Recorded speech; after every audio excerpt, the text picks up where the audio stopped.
That Man and His Merch. Hello and welcome to That Man. That is the merchandise, and today we're doing something slightly different.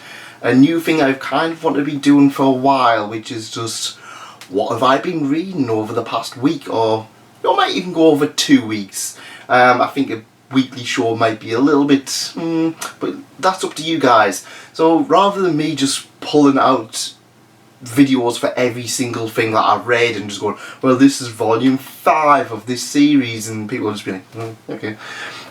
I just thought I'd just do, well, this is what I'm reading, this is what it's about, should you check it out. It's just going to be little short stuff. If there's anything more significant to talk about, I will talk about it in a separate video. I just feel like this is a little bit more weird for me to just go, this is what I've read, check it out. It's weird that I'm starting this. I'm actually going away on holiday literally next week to Japan, so look out for some Japan videos over the, well, probably in about a month's time. I will have some stuff up and coming up from while I'm away, so keep subscribing, keep being awesome. So what have I been reading the last 2 weeks?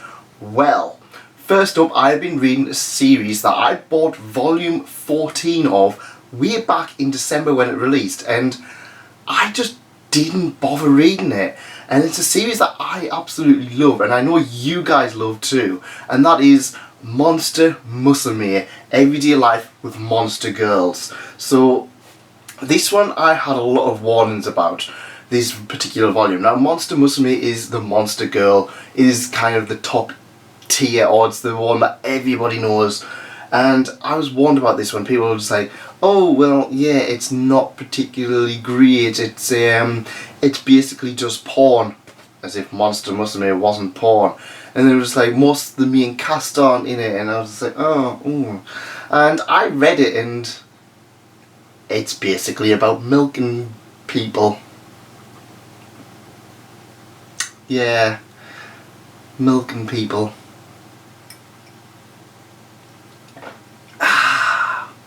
Milk. So yeah, it's about milking the cowgirls and the goat girls and the sheep girls. Yeah, it's down and dirty on the farm. Yeah, that was weird. But yeah, it was kind of like, I missed the main cast quite a bit, but it was kind of those ones that's like, oh well, yeah, they're doing this thing. It looks like this arc's pretty much over in one volume, which is perfectly fine with me. I just kind of felt that it was just a weird thing they kind of did. I will cover this more in depth when I get caught up with the other stuff. I was doing Monster Musume every week at one point, but then it just kind of dropped off. I do need to reread Monster Musume. It's definitely the one that on the priority list for rereading. I do want to cover it again because, like I said, I love this series, and I know you guys love this series, and yeah, milking girls. Yay. Milk. Next up is another one that I've covered a few times, and another one that you guys seem to absolutely love, and that is our favourite trash baby, Himouto Umaru-chan. This is volume 6 in the ongoing series. I think there's only like 9 volumes or something like that, so we're well over halfway. Himouto Umaru-chan is the story of a trash baby who, she's just selfish, and she likes to play games and drink cola! Not milk. She doesn't drink milk. And this is the ongoing suffering story of her older brother, Taihei, and her well-meaning friends, and the adventures that they all get up to as Umaru screams and shouts through the world that she lives in. Honestly, Umaru-chan is a lot of fun, and it's one of those ones that I always say, if it gives you a little bit of joy towards the end of the day when you've had a hard day, it's always something good to be able to come back to. Umaru-chan is a brat. She's a selfish brat. Simple as that. But it's one of those series that you can't help but smile at. The rest of the characters are all a load of fun, and Umaru is developing as the series goes on. She's become less of a brat. In fact, this is one where she's kind of just realised that her older brother is doing stuff for her good, rather than just being a horrible older brother. which is kind of weird because he's been like that the entire time. And we do see a lot of stuff with Taihi and Abina as well, in the fact that Taihi is starting to go towards being a professional chef. And Abina is also kind of just like, oh well, my older brother, I've never seen him for a long time. He's like, but I met him at the chef place. A restaurant. Yes. Let's go to the chef place. Yeah, it's one of those weird series that I'd say, yeah, it's over the top, it's ridiculous, but it's a lot of fun. I really like how all of the characters are starting to think about their futures. At least some of them. Umaru Chan's probably going to be the one that doesn't, but just probably going to end up being something ridiculous, like an amazing game designer or something like that, or a mom. I don't know why. I don't know why I kind of expected Umaru to turn out to be a mom. Next up, we have a series that I have spoke about very briefly, and it's a series that I recently mentioned to be one of those ridiculous series that is absolutely amazing. I started reading it not long ago, and I kind of wanted to read more, and so I've been reading Delicious in Dungeon. Now, if you guys have never read Delicious in Dungeon, get on it. It is absolutely fantastic, and if you like your food series, like your Food Wars, your Yakitaki Japan, Golden Kamui. Golden Kamui is actually kind of the one where this links up to a little bit more than some of the others, and that's because this is about a group of adventurers where they're exploring a dungeon, they need some food. What are they going to eat? The monsters. Do not get this mixed up with this one.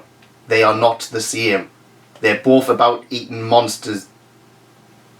This one is about eating monsters. This one is about drinking milk. I can taste the monster. Delicious in Dungeon is about eating monsters, or getting the best out of monsters. So we have a lot of fun, ridiculous stuff in this, such as using golems to cultivate, basically golems are fields. We have mimics and how mimics can just like take out an adventurer. But we find the thing that kills mimics. We have treasure insects and treasure bugs, we have kelpies, and it's all monsters being monsters, and all of these heroes trying to adapt and survive in this world and just be like, yeah, you know what we're going to do? We're going to eat that. And it's so ridiculous. I love it, and it's one of those ones I really want more people to try and check out and read, because it's so ridiculous, but it's so worth reading. Definitely check it out if you like over the top ridiculous series. And yeah, it's a good one. It's a really, really good one. It's not ecchi or anything like the other monster ones.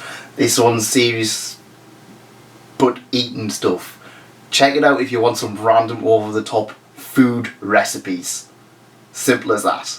Next up, it's time to once again enjoy everything. Now, this is a series that I have adored for a long time, and I am currently rereading it for the second time this year, and that is Yotsuba and this is Yotsuba and Volume 9 and Volume 10. That's right, I'm getting close to being caught up once again. In fact, I only need to buy 2 more, and then I've got them all, which I probably should buy before I buy any other manga, I kind of feel.